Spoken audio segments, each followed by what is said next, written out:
নমস্কাৰ আজি 10 মে অসমৰ লগতে ভাৰতৰ বিভিন্ন প্ৰান্তৰ পৰা সন্ধিয়াৰ কেইবাটাও খবৰ আহি পৰিছে এই মুহূৰ্তত জনাইছো এটা ব্ৰেকিং নিউজ এবাৰ মুকলিকৈ প্ৰধানমন্ত্ৰী নৰেন্দ্ৰ মোদীৰ পাছতেই অসমৰ মুখ্যমন্ত্ৰী হিমন্ত বিশ্ব শৰ্মাই সাম্প্ৰদায়িক মন্তব্য কৰিছে মুখ্যমন্ত্ৰী হিমন্ত বিশ্ব শৰ্মাই কৈছে আমাক 400খন আসন লাগে কাৰণ কংগ্ৰেছ আহি নতুবা পুনৰ ৰাম মন্দিৰৰ স্থানত বাবৰি মছজিদ সাজি দিব পাৰে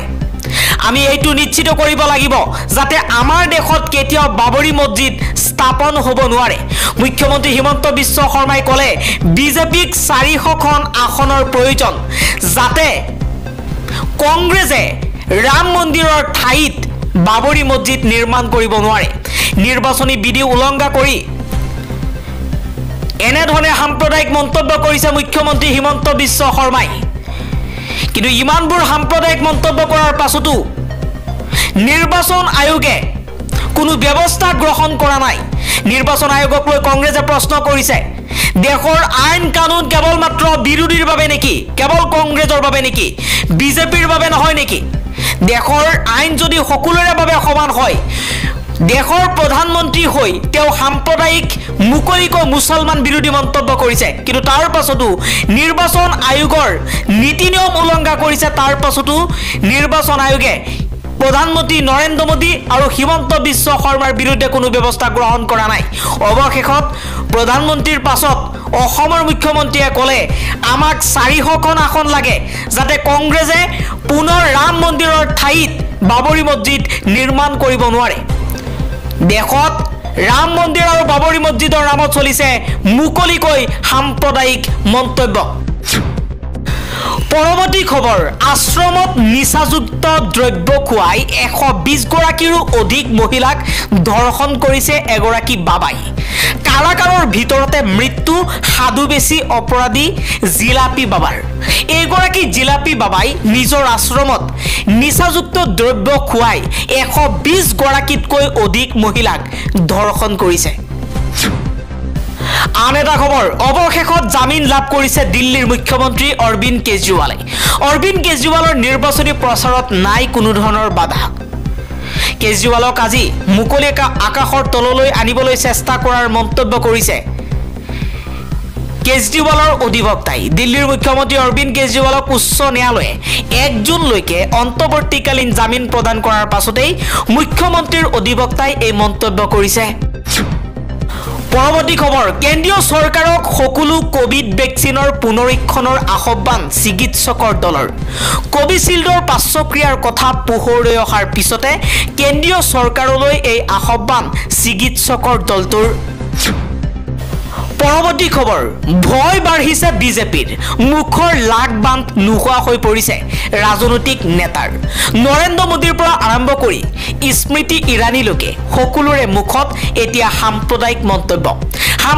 মন্তব্য কৰি হিন্দুক একত্ৰিত কৰি হিন্দুৰ ভোট লোৱাৰ চেষ্টা কৰিছে বিজেপিয়ে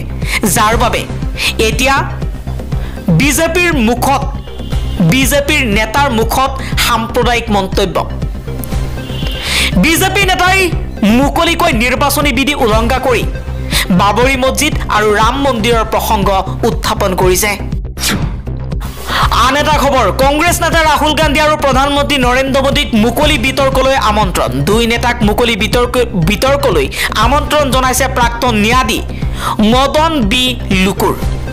অজিত পি শাহ আৰু লগতে দা হিন্দু কাকতৰ প্ৰাক্তন মুখ্য সম্পাদক এন ৰাম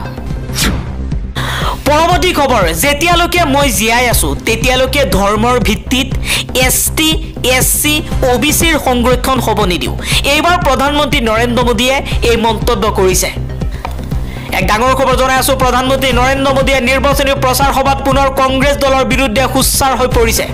সংৰক্ষণ আৰু সংবিধান সন্দৰ্ভত কংগ্ৰেছ দলে মিথ্যাচাৰৰ প্ৰশ্ৰয় লোৱা বুলি মন্তব্য কৰিছে প্ৰধানমন্ত্ৰী মোদীয়ে আৰু মোদীয়ে কৈছে ধৰ্মৰ ভিত্তিত সংৰক্ষণ বাবা চাহেব আম্বেদকাৰ বিৰোধী বুলি কয় মহাৰাষ্ট্ৰৰ নন্দুৰবাৰত আয়োজিত এখন জনসভাত ভাষণ প্ৰদান কৰি মোদীয়ে কয় মোদী যেতিয়ালৈকে জীয়াই থাকে ধৰ্মৰ ভিত্তিত SC ST OBCৰ সংৰক্ষণ হ'ব নিদিও সংৰক্ষণৰ বিষয়ত বিৰোধীক চোকা বাক্যৰে সমালোচনা কৰি প্ৰধানমন্ত্ৰী মোদীয়ে কয় কৰ্ণাটকৰ কংগ্ৰেছ চৰকাৰে সকলো মুছলমানক OBC শিতানত অন্তৰ্ভুক্ত কৰি ৰাতিটোৰ ভিতৰতে সংৰক্ষণ দিলে আপোনাৰ কুটা কাঢ়ি লৈ মুছলমানক দিয়াটোৱে হৈছে কংগ্ৰেছৰ গোপন এজেণ্ডা যেতিয়ালৈকে মই জীয়াই আছো তেতিয়ালৈকে মই ধৰ্মৰ ভিত্তিত মুছলমানক সংৰক্ষণৰ ব্যৱস্থা কৰিবলৈ নিদিও বুলি মুকলিকৈ মন্তব্য কৰিছে প্ৰধানমন্ত্ৰী মোদীয়ে ধৰ্মৰ ভিত্তিত সংৰক্ষণৰ সুবিধা প্ৰদান কৰাটো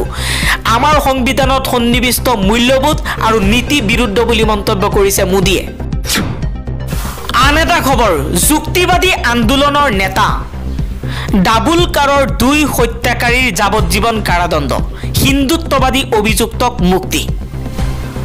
মহাৰাষ্ট্ৰৰ যুক্তিবাদী আন্দোলনৰ অন্যতম নেতা নৰেন্দ্ৰ ডাবুলকৰ হত্যাকাণ্ডৰ গোচৰত পুনেৰ CBIৰ বিশেষ আদালতে হাৰত কলাস্কাৰ আৰু শচীন আন্দুৰেক যাৱজ্জীৱন কাৰাদণ্ডৰ শাস্তি প্ৰদান কৰিছে কিন্তু প্ৰমাণৰ অভাৱত বীৰেন্দ্ৰ তাউৰৱে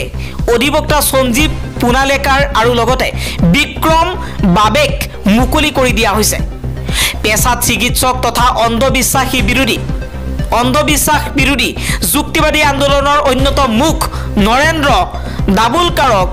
যোৱা 20 আগষ্টত গুলিয়াই হত্যা কৰা হৈছিল এই হত্যাকাণ্ডৰ আঁৰত হিন্দু উগ্ৰ লোক আছিল বুলি অভিযোগ উত্থাপন হৈছিল CBIৰ অভিযোগনামাত হিন্দুত্ববাদী নেতা বীৰেন্দ্ৰক হত্যাকাণ্ডৰ মূল ষড়যন্ত্ৰকাৰী হিচাপে উল্লেখ কৰা হৈছিল কিন্তু আদালতে কয় যে কেন্দ্ৰীয় তদন্তকাৰী সংস্থাই তেওঁৰ বিৰুদ্ধে উপযুক্ত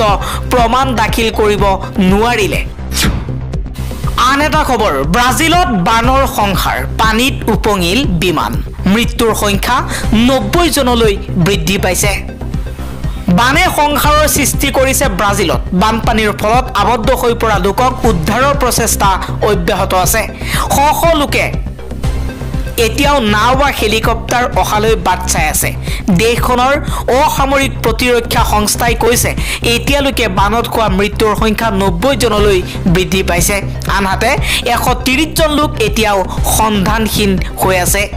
একেদৰে 1,55,000 লোক গৃহহীন হৈ পৰিছে যোৱা সপ্তাহত আৰম্ভ হোৱা ধাৰাসাৰ বৰষুণৰ ফলত ব্ৰাজিলৰ নদীবোৰ উফন্দি উঠি বানপানীৰ সৃষ্টি হৈছে বহু ঠাইত ৰাস্তা আৰু দলং ধ্বংস হৈ পৰিছে ব্ৰাজিলৰ ৰাষ্ট্ৰীয় বতৰ বিজ্ঞান প্ৰতিষ্ঠানৰ গৱেষক মাৰ্চেলো স্নাইডাৰে কৈছে যে গোলকীয় উষ্ণতাৰ বাবেই এই ঘটনা সংঘটিত হৈছে ব্ৰাজিলৰ 1.3 নিযুত লোক বসবাস কৰা চহৰ পুৰ্টো আলেগ্ৰেত গুৱাইবা নদীয়ে সংহাৰৰ সৃষ্টি কৰিছে চহৰখন প্ৰায় সম্পূৰ্ণৰূপে পানীৰ তলত ডুব গৈছে